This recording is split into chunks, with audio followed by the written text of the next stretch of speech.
السلام علیکم ناظرین۔ پچھلی قسط کے اختتام پر نکولا محل کے بازار میں ایک چھوٹے بچے کو سونے کا سکہ دیتا ہے۔ اس قسط کے آغاز میں نکولا ایک گھوڑا گاڑی پر سوار ہو جاتا ہے اور ایک گھنٹی بجا کر بازار کے لوگوں کو اکٹھا کرتا ہے اور تمام لوگوں سے مخاطب ہوتے ہوئے کہتا ہے، اے ناگول کے لوگوں، آپ کے پچھلے گورنر اور ان کے متکبر کمانڈر اور ان سے منسلک لوگوں نے آپ کو بہت تکلیف پہنچائی۔ انہوں نے آپ کو ترکوں کے اسلحے کے سامنے پھینک دیا۔ کلیتیوس بھی وہاں آتا ہے اور ایک لڑکی کے ساتھ آ کر کھڑا ہو جاتا ہے۔ نکولا کہتا ہے، آج کے بعد ہمارے بہن بھائیوں کو دشمن کے ہتھیاروں کے سامنے نہیں پھینکا جائے گا۔ دوسری طرف ارطغرل سفید داڑھی والوں کے رہنما کے پاس جاتے ہیں اور کہتے ہیں، اللہ کا شکر ہے جس نے ہمیں اکٹھا کیا۔ سفید داڑھی والے بزرگ کہتے ہیں، آپ کو دیکھ کر ایسا لگ رہا ہے جیسے آپ جلد ہی ہجرت کرنا چاہتے ہوں۔ ارطغرل کہتے ہیں، یہ ہماری روحوں میں ہے۔ سفید داڑھی والے کہتے ہیں، عثمان سے میری ملاقات ہوئی۔ ارطغرل کہتے ہیں، اللہ نے مجھے 3 بچے دیے ہیں، ایک باپ کی حیثیت سے میں کسی کی طرفداری نہیں کرنا چاہتا۔ سفید داڑھی والے کہتے ہیں، اور ایک عام آدمی بن کر۔ ارطغرل کہتے ہیں، ان کو پرکھنے کی ضرورت ہے۔ پھر ارطغرل سفید داڑھی والے بزرگ سے پوچھتے ہیں، دنیا کی کیا صورتحال ہے؟ بزرگ کہتے ہیں، کافی ابتر ہے۔ سرنگ کے آخر میں ہمارے لیے روشنی ہے۔ ہم نے منگول فوج کے ساتھ جو کیا اس کا انعام ہمیں ضرور ملے گا۔ اگر ہم اناتولیہ کو بچاتے ہیں تو ترکمانستان میں اضافہ ہوگا۔ ارطغرل پوچھتے ہیں، ہمیں کیا کرنا چاہیے؟ بزرگ کہتے ہیں، کل کا تصور کریں، پہلے خواب دیکھیں پھر عمل کریں۔ ممکن ہے کہ فتح آپ کے بعد بھی جاری رہے۔ ہم آج یہاں ہیں اور کل ہم محشر میں ہوں گے۔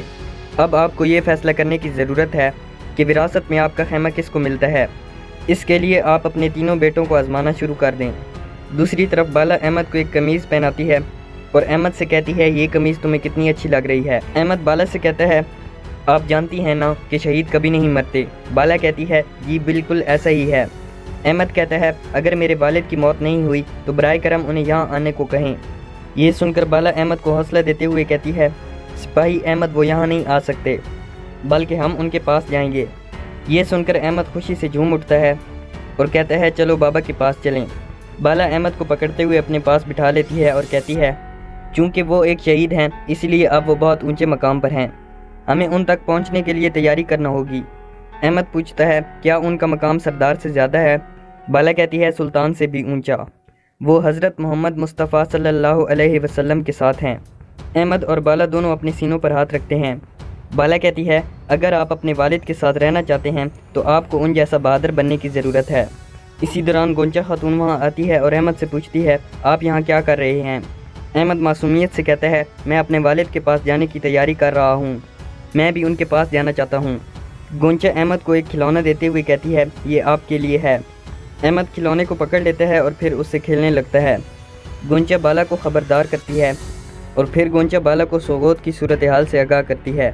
بالا بھاگتے ہوئے اپنے خیمے سے نکلتی ہے اور کہتی ہے، بارشوں کی طرح ہم پر پریشانیاں پڑ رہی ہیں۔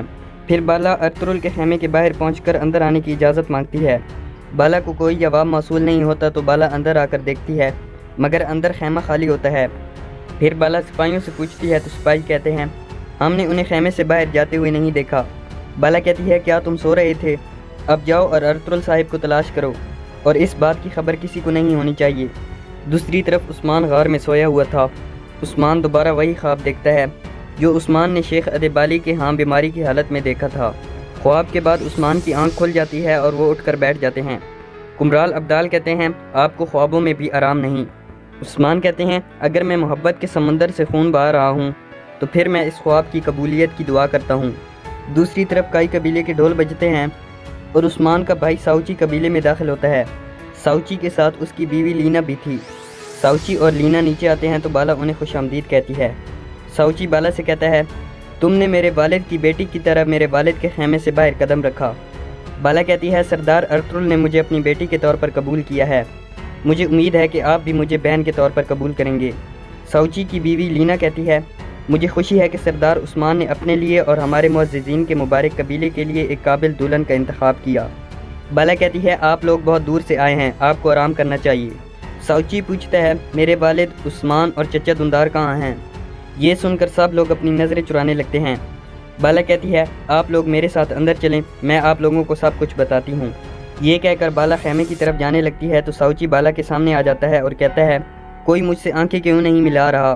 آپ سب لوگ مجھ سے کیا چھپا رہے ہیں؟ کمہار کہتا ہے، میرے سردار میرے پاس دیکھ بھال کرنے کے لیے نئی کھیپ ہے، برائے مہربانی مجھے اجازت دیں۔ یہ کہہ کر کمہار وہاں سے چلا جاتا ہے۔ لینا آگے بڑھ کر بالا سے پوچھتی ہے قبیلے میں کیا چل رہا ہے۔ بالا عثمان کا نام لیتی ہے تو ساؤچی پوچھتا ہے میرے بھائی کے ساتھ کیا ہوا۔ دوسری طرف جنگل میں عثمان اور کمرال ابدال قبیلے کی طرف روانہ تھے۔ عثمان کہتا ہے ہمیں ایک گھوڑے کی ضرورت ہے۔ کمرال ابدال کہتے ہیں کیا تم گھوڑا نہ ہونے کی وجہ سے فکر مند ہو؟ عثمان کہتے ہیں گھوڑا ترکوں کا پنکھ ہے اور ایک پرندہ پنکھوں کے بغیر کبھی اڑ نہیں سکتا۔ ادھر ارطغرل بھی جنگل میں سفر کر رہے ہوتے ہیں اور وہ ایک جگہ پر پہنچ کر اپنا گھوڑا روک لیتے ہیں۔ اس کے بعد وہ اپنے گھوڑے سے نیچے اتر آتے ہیں۔ اسی دوران ایک طرف سے عبد الرحمن غازی نمودار ہوتے ہیں اور کہتے ہیں ہائے ماشاءاللہ میرے صاحب۔ پھر عبد الرحمن غازی آگے بڑھ کر ارطغرل کا ہاتھ چومنے لگتے ہیں تو ارطغرل انہیں روک لیتا ہے اور اپنے سینے سے لگا لیتا ہے۔ دو پرانے اور جگری دوستوں کے بڑے عرصے بعد ملنے کے کیا ہی جذباتی مناظر دکھائے جاتے ہیں۔ عبد الرحمن کہتے ہیں اس شخص کا شکریہ جس نے ہمیں ملوایا۔ ارطغرل کہتے ہیں عبد الرحمن غازی اگر ہم ایک دوسرے سے دور بھی رہیں تو ہماری خوشبو مہکتی ہے اور یہ خوشبو ہمیشہ ہمیں ایک دوسرے کی طرف لے آتی ہے۔ عبد الرحمن کہتے ہیں جب بھی آپ میرے ساتھ ہوتے ہیں میں تمام فکروں سے آزاد ہو جاتا ہوں۔ پھر عبد الرحمن ارطغرل سے پوچھتے ہیں آپ کی صحت کیسی ہے؟ ارطغرل کہتے ہیں میں اپنے نفس کی دیکھ بھال کرنے کی کوشش کر رہا ہوں اور میں اپنے جسم کو صحت مند رکھنا چاہتا ہوں۔ پھر عبد الرحمن غازی اپنے بازو کی طرف دیکھتے ہیں تو ارطغرل کہتا ہے انہوں نے مجھے سب کچھ بتا دیا، مجھے معلوم ہے کہ کیا ہوا تھا۔ پھر ارطغرل عبد الرحمن کو حوصلہ دیتے ہوئے کہتے ہیں آپ کی بہادری ثابت ہوگی، آج نہیں تو کل سب جان جائیں گے۔ ارطغرل پوچھتے ہیں بمسی کے بارے میں کیا خبر ہے؟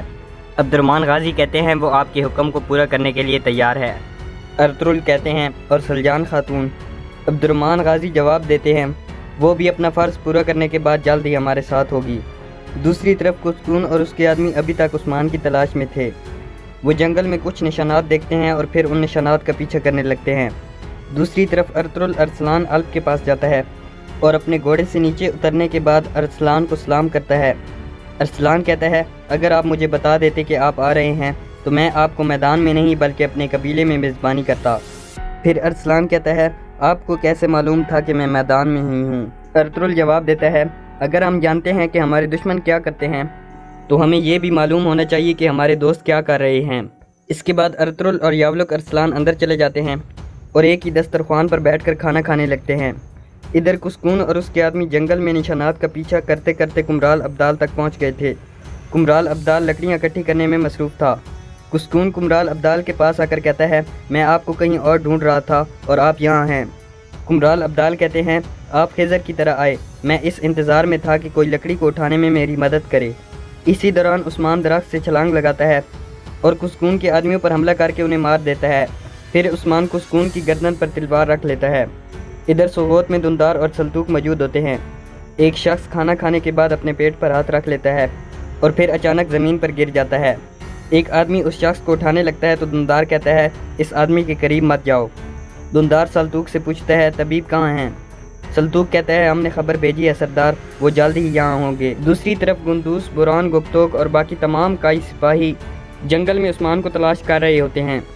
ادھر عثمان کو سکون کی ٹوپی اتار کر نیچے پھینک دیتا ہے اور اس سے پوچھتا ہے اب بتاؤ مجھے تم کس کے کتے ہو؟ یہ کہہ کر عثمان دو زوردار مکے کسکون کے منہ پر مارتا ہے۔